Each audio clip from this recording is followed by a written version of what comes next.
world is constantly recreated because of the artistic ministrations of the storyteller.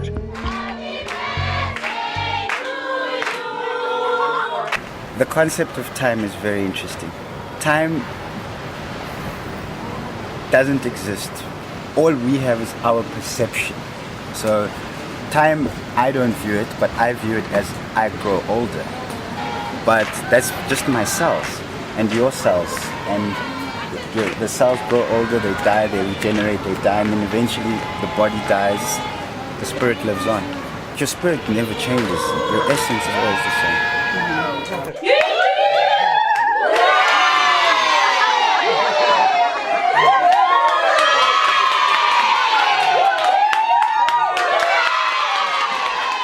Well, time in this part of the world is something that operates outside of clocks. A story I can remember from a few weeks ago, in this South Africa's unusual country where it combines very basic third world situations with very first world aspects.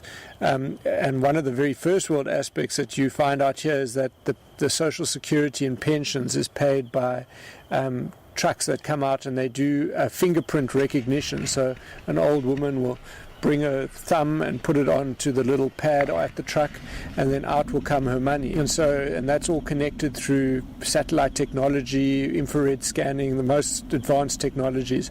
But I was walking home the other day and an old lady was chatting to me and then looked up at the moon and complained and was like, wow, the moon is still just like that. And so I was trying to work out what she was talking about. Why would she complain about the phase of the moon? And then only afterwards did I realize that she knows when the truck is coming by where the phase of the moon is.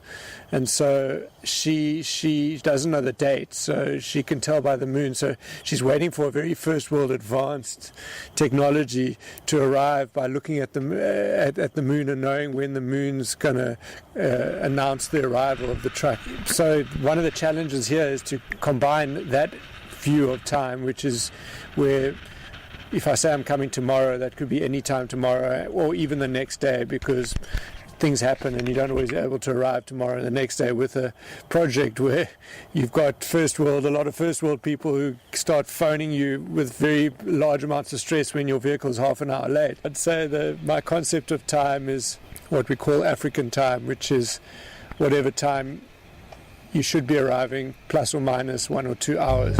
Let me start by saying, in a rural sense, time and as its own rhythm, and time is defined by the way things work naturally, as opposed to in a city situation. A lot of things are defined by people. They define time. Here people define time by what is happening. They watch the weather, they watch the animals, and they intertwine themselves with nature. So time is defined very differently. They look at the sun more than they look at the watch. Yeah. Because you've got a limited amount of time, you feel like you must squeeze this in a short period of time. I must do this. I must do the next thing. I must accomplish this. I must do this, so that I can do everything in the time that I have. If I have 3 days, that's it. I must finish everything in 3 days. For the people that are locals, they have all the time in the world. They say, oh, I will do it if I can tomorrow. No, I'm not so much inclined to achieve things at certain times. I just live my life and happy, and then if the next thing comes up, it comes up. I'm not like inclined to become this or that or have this when I'm 60 or that. I just enjoy my life. I feel younger and younger every day. For the guys around here, it's much more relaxed way of looking at time. It's just time is not defined into numbers, but it's more defined. The words is there's lots of words for. There's a word for early morning, mid-morning, afternoon, and evening, and that's the words they use for time. So if you say when do we meet, you won't say 6. You'll say we'll meet very early in the morning. So, but that's vague. That's why the Xhosa people is always late for meetings and stuff, because you don't have to be in a hurry. I mean, you've got the whole day to still sit and meet. Usually when that's the funny thing, when I'm in a bad space or I've just don't know how to make decisions in business or in personal things, then surfing is my zone out time. I go and zone out and just think about water and the space and the adrenaline of catching a very powerful wave and doing things with it. So it's still out zone.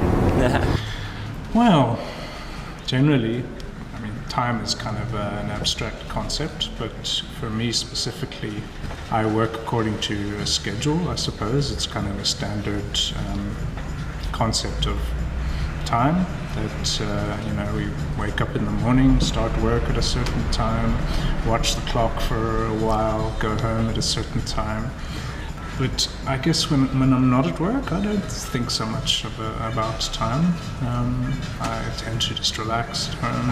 I don't think too much about the working day. But while I'm here, I find that if I keep busy, whether it's just by doing work or by talking to people, talking to customers, talking to my colleagues, and sorting out the shop, the day goes by much more quickly. If I sit around and not do anything, then time tends to crawl by, and I often make excuses to go out and take breaks and to try and make the day go a bit faster. But once the day's over, then it's quite a relief, and I live in the area, so I don't live too far away. So I can get a lot of things done during the day. I live in an area where that's very busy and there's a lot happening. Time for me is getting shorter and speeding up. It just seems the future is approaching faster than I realized, especially in the environmental sphere, where there was this attitude when I first started with environmentalism or activism of we're changing it for our grandchildren. What about our grandchildren or the future generations are going to be impacted by our use? And then it became like our children, what happens to the children now? And now we're realizing, hold on, it's for us. It's actually coming back. The change is happening in our lifetime. So that time, that extension of time, and we can make change, or we can look at doing the new system. And also the amount of missions for us as Hemporium are getting more. So we started out with a clothing company using hemp fabrics, and then we learned about hemp oil for cosmetics, so we started a clothing line. And then we started with the hemp ropes, and then we looked at hemp paper, and now we started farming, and then we started with the hemp construction. So all of a sudden my time for each one of these has become much less. One of the interesting things that I've thought a lot about in being an Afro-European or Euro-African is seeing the difference in attitude towards time from the European mindset and the African mindset. So the African mindset you'll see is very much for today, because we don't need to worry about tomorrow. Where the European mindset comes from a very cold climate, where if you don't make your plans in 4 months of summer, 4 to 5 months of summer, you die. If you haven't got your shelter, you haven't got your food prepared and stored and pickled and preserved, you haven't got your warm bare skin to wear, you die every year. So the focus of the European mind is always in the future, making plans to develop, to make things easier, to do technology, all of these things. And the clash came between the European culture and the African culture when the Europeans arrived here, and they thought, well, these guys are just so lazy. We can't get them to work, they just want to sit around. And the African mindset was like, well, these guys are just crazy. Why do they want to be so busy all the time? There's my house, there's my food growing, here are my wives, why must I be so busy so I can wait until the end of my life to enjoy life like I am now? I feel as a kind of mixed culture that I understand the benefits of both. I understand the need to be present, to be in the moment, to take time off, to enjoy nature, to be part of this planet. But at the same time, we can't afford to live just for today anymore. We have to start making plans for the future. The perception of culture on what we should be doing by a certain age. And I feel that a lot as someone without children. The pressure on me to do something extraordinary with my life is greater than if I had children. Because sometimes being a good parent is enough. If someone asks me, so do you have children? Then if I say no, they go, oh, well, what do? You must be doing all of these great, amazing things, because if I didn't have children and I had all this time, I'd be going on all these surf trips and I'd be going to all these parties and I'd be doing all of this. Surely you must be doing all of that. So there's this cultural perception that like without children you have to be doing something extra, otherwise what is your value to society? People are looking at systemic change on the planet. We don't know. We're all making it up as we go along because the new system hasn't shown itself yet. Or it might have shown itself, but it hasn't proved itself yet. When you start on this journey and this path of betterment or improvement or looking for systemic change in yourself or in the planet, a lot of it's around learning. Like reading, watching videos, learning, trying to understand other people's perspectives. And you get all this knowledge, but you get into such a process of just digesting knowledge that you forget to actually apply what you've learned.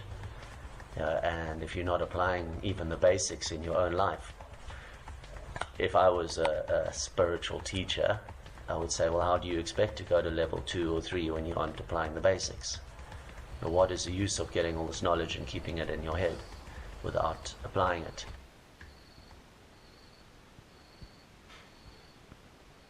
And I've never been healthy in my life. I mean, I'm healthier now I'm turning 40 this year than what I was when I was in my 20s, So